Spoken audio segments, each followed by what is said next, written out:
All right, Sex and the City, my McEnroe story. So, not John, but his son, Sean.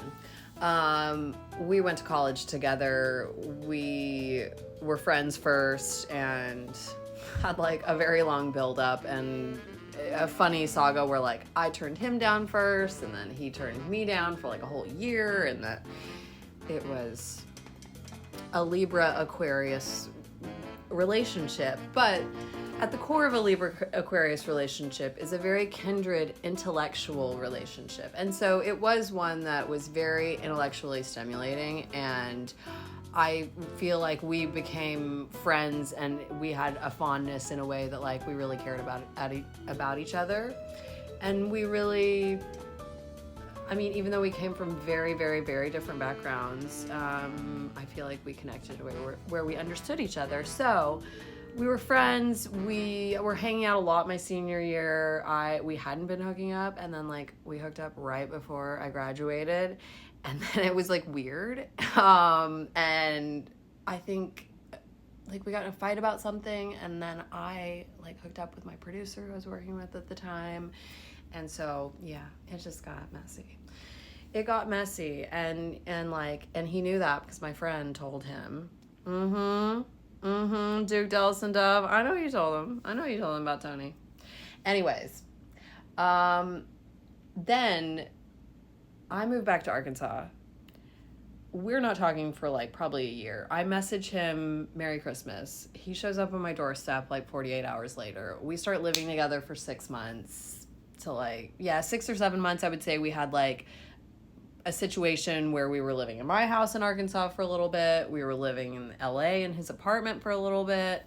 We went to New York for a bit. I had just worked on a governor's campaign, so I had the flexibility where like I could be a little transient for a bit.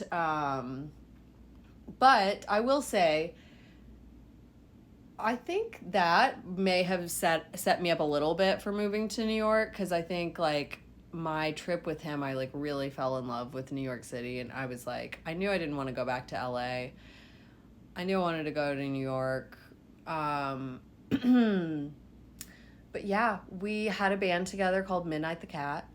There are recordings that I still have of it. I will do you I mean, honestly, I listened to it. It's like kind of raw enough where it's like not bad, but it's kind of cheesy. I don't know.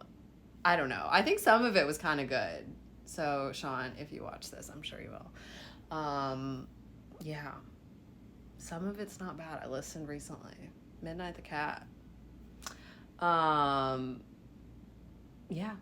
But it ended up, like, we got in a fight over something. He went back. Oh, yeah. He, like, I'm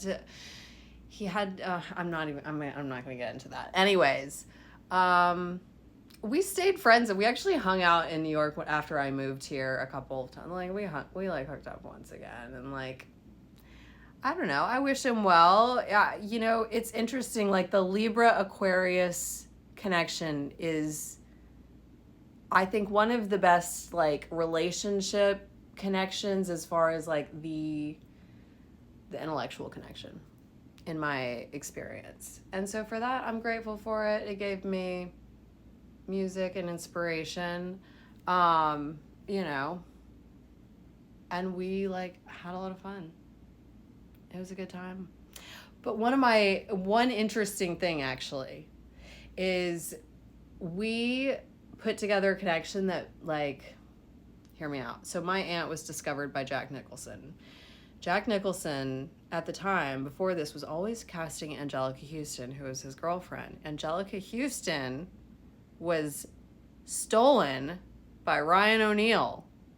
He stole Angelica Houston at some party and took her away for a couple of years and was dating her. And so we wondered if perhaps that opening of his grandfather stealing Angelica Houston away from Jack Nicholson may have been a butterfly effect for my aunt to have the opening, since he was always casting her in those roles for her first film. So anyways, yeah, that's my McEnroe story.